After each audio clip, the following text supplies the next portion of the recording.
Congress party, suspended leader, or we don't know. It's suspended animation for us, but author and a friend, Dr. Sanjay Jha. I want to ask you, and this one comes from the heart. The Congress party has every right to ask questions of the Prime Minister. The Congress party has every right to criticize the Prime Minister. But when the Prime Minister is going abroad to represent India, and it's not the first time that India is being represented at the G7 summit. 2003 is the first time, 21 years it's been going on. But the fact of the matter is that calling him one-third of a prime minister and calling him somebody who's going there to the G7 forum only to, increase his diminished psyche here, his diminished aura here. Is that really required by the Congress party? Aren't you sounding more and more like sore losers when you use such a language for the Prime Minister who's representing not me, not you, but the entire 140 crore people of India? Navika, good evening. Navika, I think the mistake we very often make when there is criticism of the government or the Prime Minister is to manufacture a binary as if the Prime Minister's utterances in India need to be looked differently. And we make this extremely ridiculous assumption that the same is not being heard outside. This program on which all of us are sitting here together is probably being watched by many NRIs and even foreigners all over the world. So when Mr. Modi makes hate speeches during an election campaign, blatantly targeting India's minorities, targeting Muslims in particular, I mean, the truth is everybody's hearing it. So, I don't think we should fall into the trap that the BJP lays very assiduously, that, when somebody goes abroad, please don't say anything. It's as if the people abroad, whether it's New York, London, Italy, or San Francisco, or Japan, as if the media and the politicians and the leaders don't get a dossier every day on what's going on in different parts of the country. I mean, end of day, every leader knows how an Indian election was fought. And that is the point I think that Jairam Ramesh has been making, that you have made hate speeches in India, which have been extremely crude and polarizing. I don't think anybody can deny that. Even my good friend Sudhanshu Ji will know that the Election Commission issued a notice, may not have gone to Mr. Modi directly because they were too scared to do that, but they did send it to the BJP president.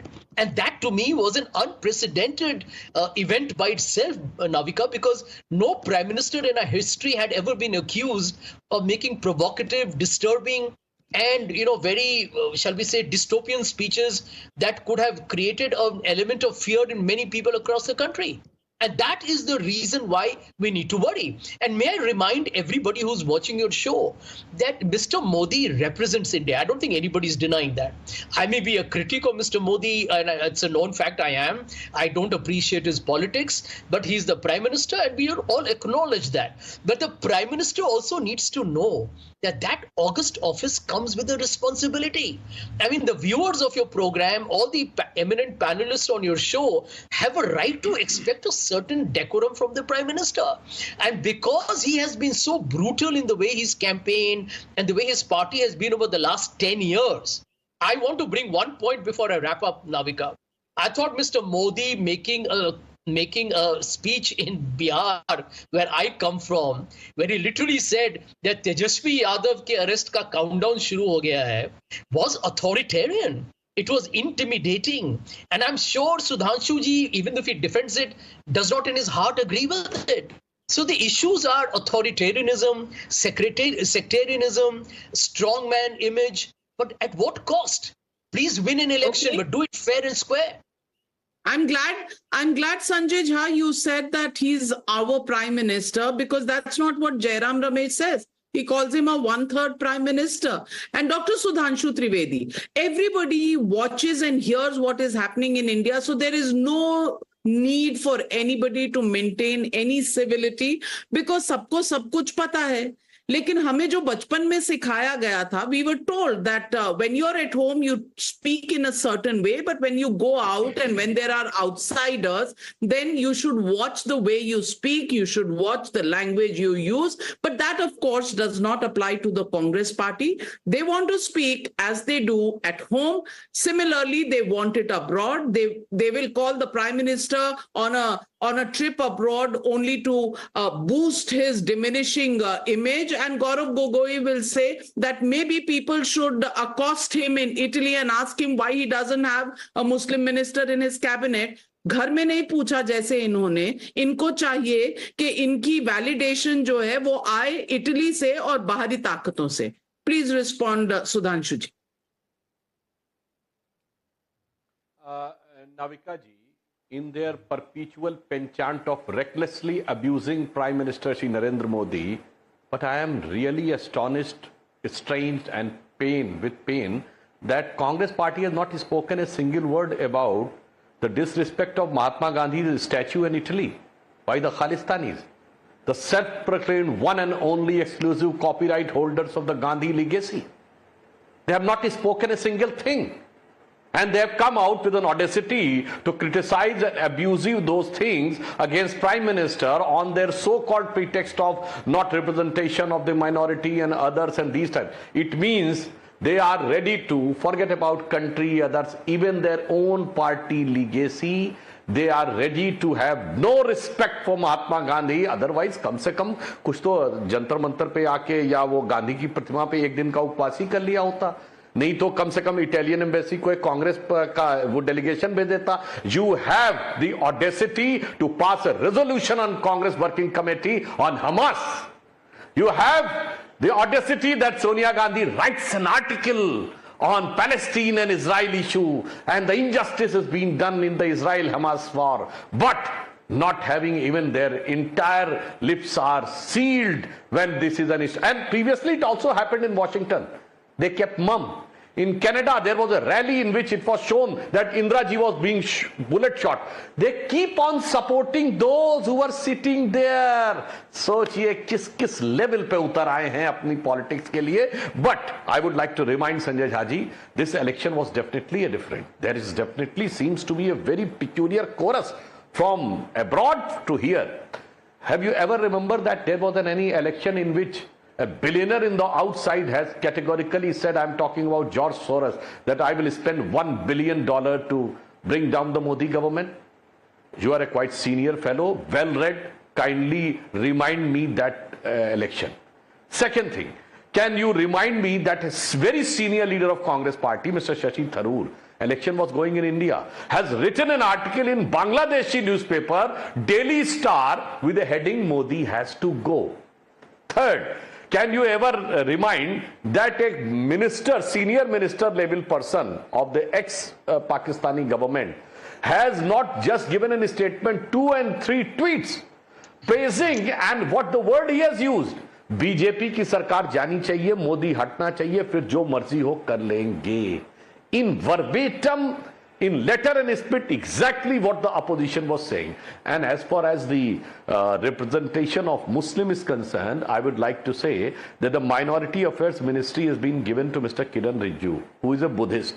Can you quote a single instance in your entire stay in power of 60 years and 50 years of the unbridled clear majority power, in which you have given the Minority Commission chairman or the Minority Ministry to any Sikh, Christian, Buddhist, Parsi, and the Jews?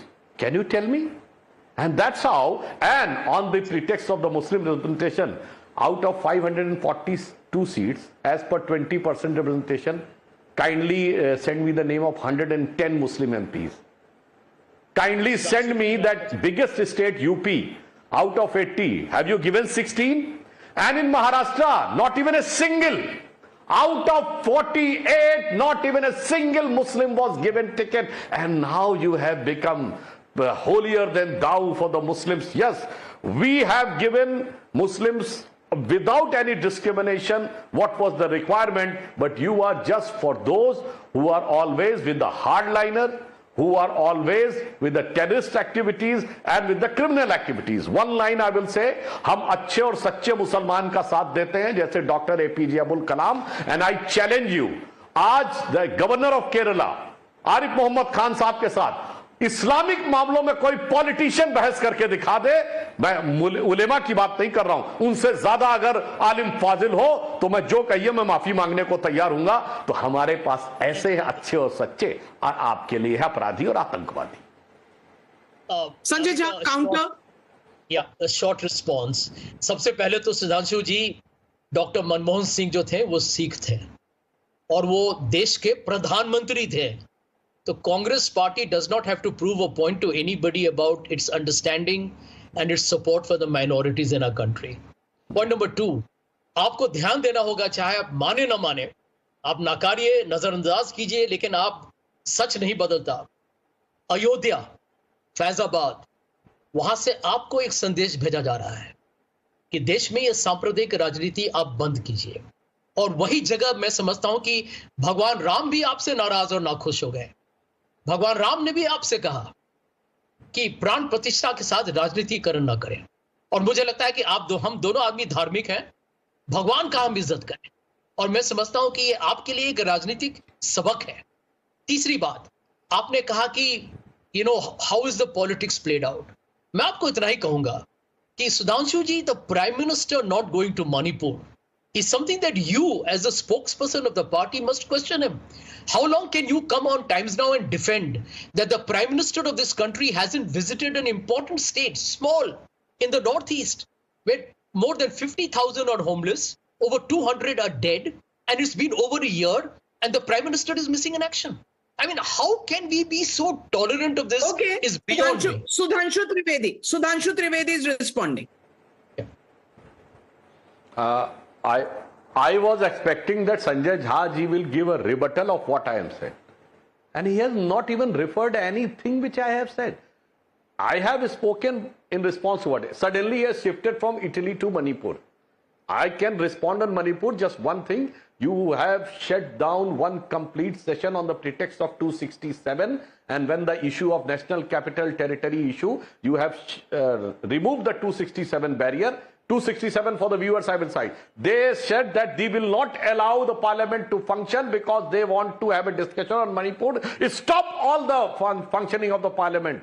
No other business, only Manipur. But when it is Aam Aadmi Party and Congress decided that they want to have a discussion of national capital territory, then they left the demand of 267, and that's the clear cut that what the politics was. And up till now they have brought no confidence motion against Modi government, but till today they have not brought any no confidence motion against Manipur government. Up till now they have not done any demonstration in Imphal. They have not given any statement in Imphal. They are doing everything in Delhi. That shows they are doing. No, but let's not digress. Let's not digress. A Manipur debate is a separate debate. My question to